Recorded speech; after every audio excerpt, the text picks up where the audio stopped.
Bismillahirrahmanirrahim. Assalamualaikum warahmatullahi wabarakatuh.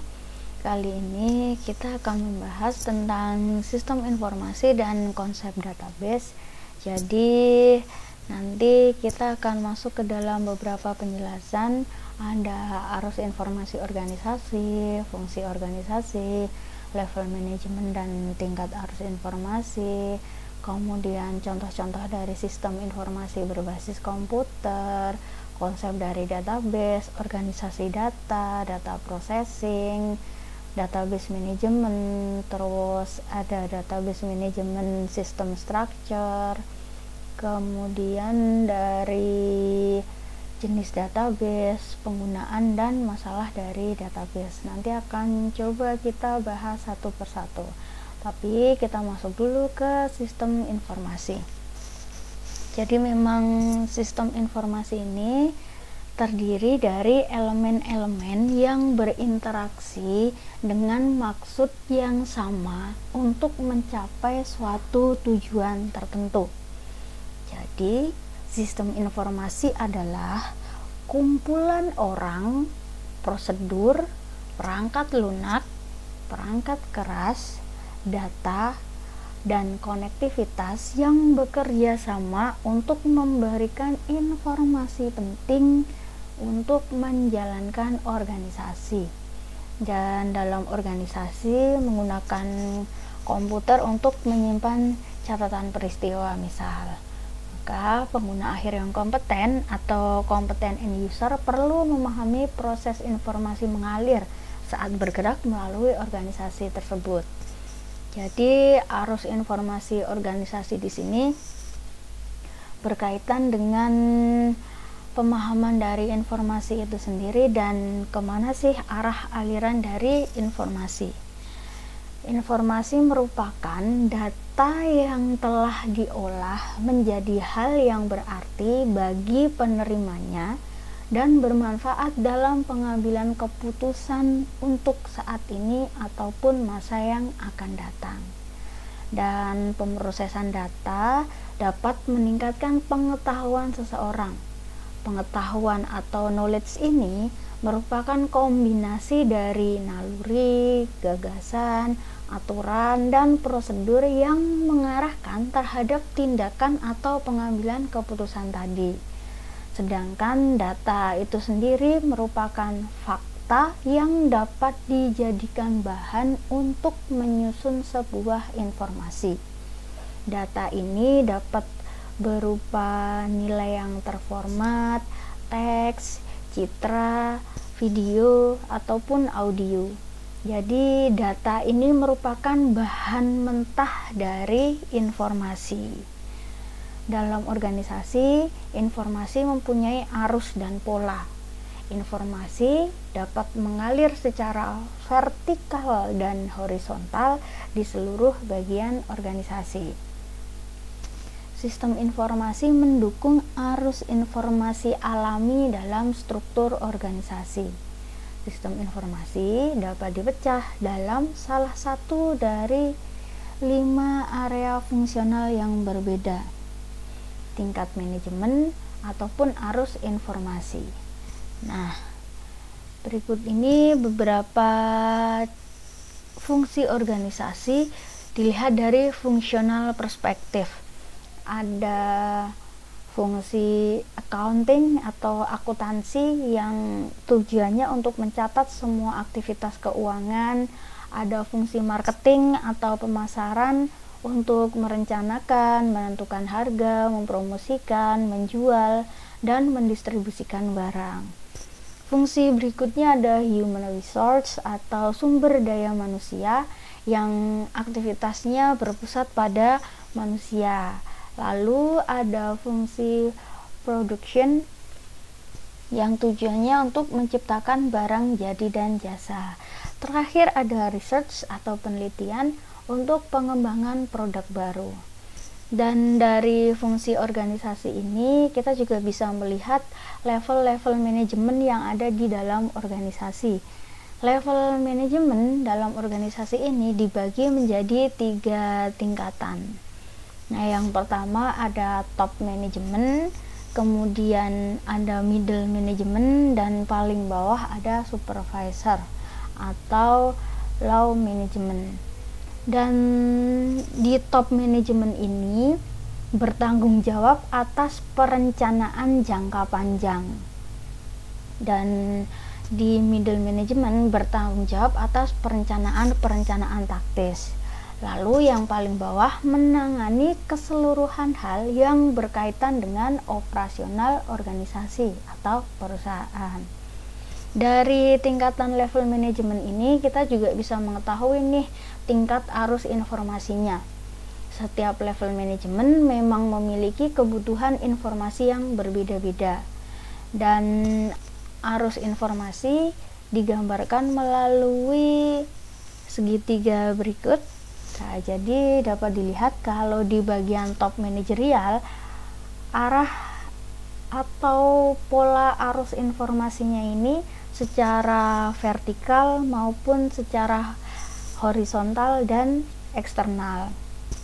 Jadi bisa dilihat dari garis-garisnya, kalau yang paling atas ini panah ke atas ke bawah menunjukkan pola arus informasi secara vertikal, lalu ada panah kanan dan kiri ini menunjukkan arahnya horizontal, dan ada di bagian eksternal juga untuk manajerial.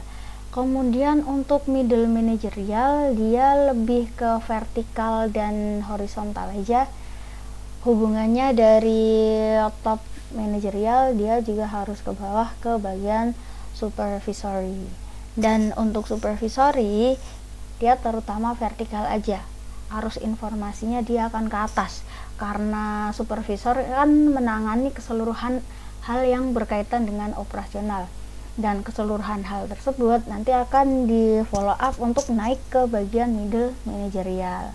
Tapi manajerial dia juga akan melihat apa yang terjadi, informasi-informasi apa yang ada di bagian supervisor, tapi juga nanti akan meneruskan ke bagian top manajerial, dan middle manajerial juga menerima informasi nih dari top manajerial. Dan sistem informasi ini mendukung operasi bisnis dan pengambilan keputusan manajerial. Sistem informasi memiliki banyak kemampuan yang diharapkan dapat meningkatkan produktivitas, mengurangi biaya-biaya tertentu, meningkatkan layanan, dan peningkatan dalam pengambilan keputusan itu sendiri. Jadi diharapkannya sistem informasi dapat mendukung operasi bisnis dan pengambilan keputusan manajerial. Dan kemampuan yang dimiliki oleh sistem informasi ini ada beberapa. Yang pertama, melaksanakan komputasi numerik yang mempunyai volume besar dengan kecepatan yang tinggi. Jadi pekerjaan lebih mudah dikerjakan dan lebih cepat untuk diselesaikan. Yang kedua, menyimpan informasi dalam jumlah besar ke dalam ruang yang kecil dan mudah diakses. Jadi kalau penyimpanan berkas, tapi berkasnya dalam bentuk fisikal atau dalam bentuk file berupa kertas, itu akan memerlukan banyak ruang dan penyimpanannya dapat tidak tertata. Ketika dicari cukup membutuhkan waktu yang lama. Namun ketika disimpan dalam sebuah sistem, maka penyimpanan informasi dalam jumlah besar ini lebih mudah dan juga tidak memakan banyak tempat. Lalu kemampuan berikutnya menyajikan informasi dengan jelas. Tadi bahan mentah berupa data diolah sehingga menjadi informasi yang jelas. Dan keempat ada mengotomatisasi proses-proses manual. Jadi proses pencatatan yang awalnya dilakukan secara manual ketika sudah menggunakan sistem informasi bisa diotomatisasikan. Misal dari penggajian, misal dari stok barang. Nah, ini bisa diotomatisasi. Lalu yang terakhir menyediakan komunikasi dalam dan antar organisasi yang mudah, akurat, dan cepat. Karena informasinya jelas, maka komunikasinya dapat terjadi lebih mudah, lebih akurat, dan lebih cepat. Lalu hubungan antara level manajemen dengan kapasitas pengambilan keputusan ini dapat diilustrasikan dengan piramida terbalik. Jadi kalau yang di sisi sebelah kiri ini ada top manajemen, middle manajemen, supervisor. Lalu di segitiga di sampingnya atau piramida di sampingnya ini, piramida terbalik, menunjukkan dari kapasitas pengambilan keputusannya. Jadi posisinya terbalik, menandakan bahwa kalau di level manajemen, di bagian top level manajemen, di bagian puncak manajemen, mempunyai kapasitas paling banyak atau paling besar, mempunyai kapasitas yang paling mendominasi dalam pengambilan keputusan. Semakin ke bawah, level menengah menuju paling bawah mempunyai kapasitas yang paling kecil, yaitu supervisor mempunyai kapasitas pengambilan keputusan yang paling kecil. Dan dari beberapa kemampuan yang dimiliki oleh sistem informasi tadi, terus hubungan antara level manajemen dengan kebutuhan informasinya, maka kita bisa melihat nih contoh-contoh dari sistem informasi berbasis komputer yang dapat digunakan dari setiap level manajemen ini. Nah, terdapat beberapa tipe computer based system atau sistem informasi berbasis komputer. Yang pertama ada Transaction Processing System atau biasa kita bilang TPS. Berikutnya ada Management Information System atau MIS. Ketiga ada Decision Support System atau DSS. Dan keempat ada Executive Support System atau ISS. Nah, kita ke TPS dulu. Jadi Transaction Processing System ini membantu organisasi untuk melacak operasi rutin dan mencatat peristiwa dalam database, mencatat transaksi sehari-hari ke dalam database, sehingga saat dibutuhkan itu cepat untuk ditemukan dan dapat digunakan. TPS juga disebut dengan Data Processing System atau DPS. Jadi kalau kalian nanti menemukan istilah TPS atau DPS, ini maksudnya sama, Transaction Processing System ataupun Data Processing System. Salah satu kegunaan TPS yang paling penting adalah untuk akuntansi. Jadi untuk penghitungan. Proses yang dapat dilakukan dalam TPS untuk akuntansi ini ada beberapa fungsi. Misal dia ada sales order processing untuk pemrosesan pesanan penjualan, mencatat permintaan pelanggan, kemudian ada account receivable atau mencatat uang yang diterima atau dimiliki, inventory untuk ketersediaan suku cadang, terus purchasing untuk pembelian bahan dan jasa, account payable untuk uang yang harus dibayarkan perusahaan atau akun hutang, payroll untuk penggajian yang melibatkan pegawai, general ledger atau jurnal umum yang isinya track dari semua ringkasan yang ada berdasarkan item yang direferensikan. Lalu kedua ada MIS. Kalau MIS ini sistem informasi berbasis komputer yang memenuhi beberapa kriteria.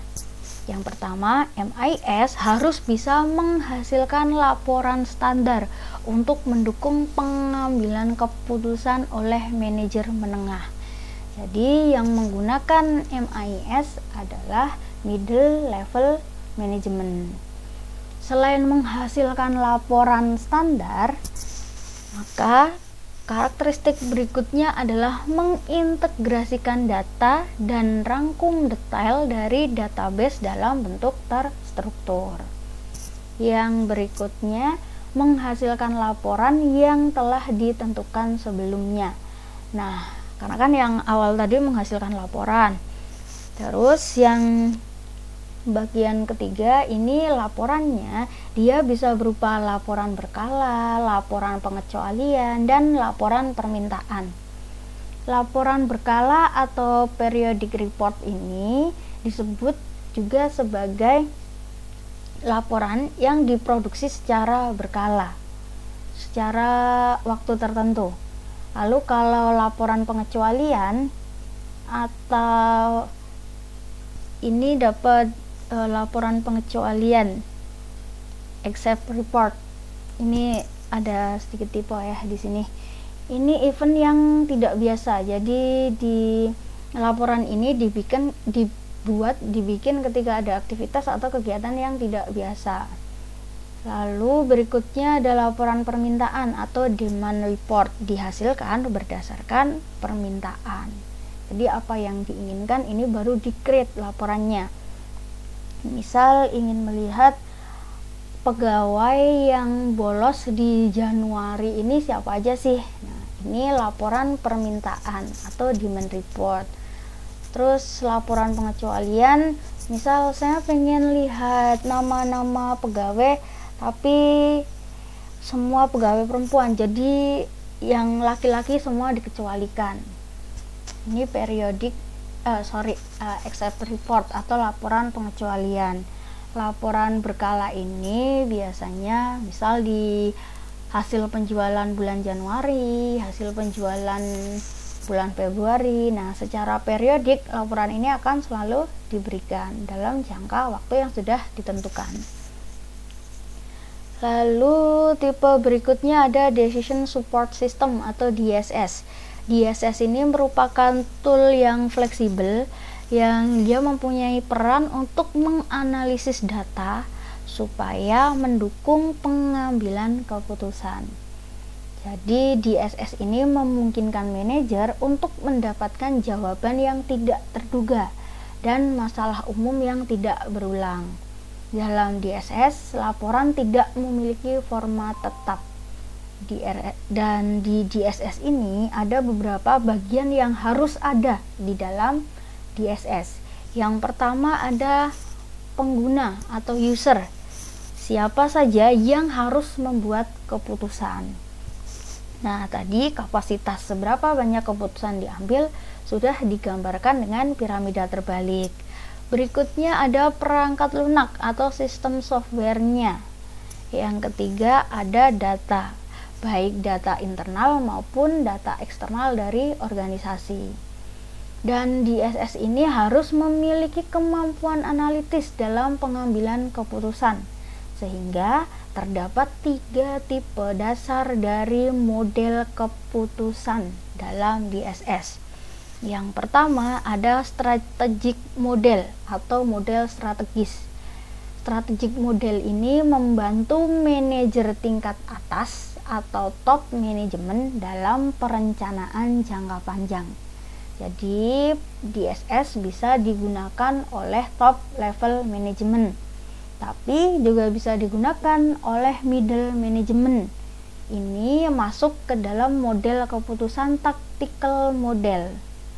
Bagian dalam model ini berupa perencanaan promosi, perencanaan keuangan maupun penjualan, yang tujuannya untuk mengontrol pekerjaan.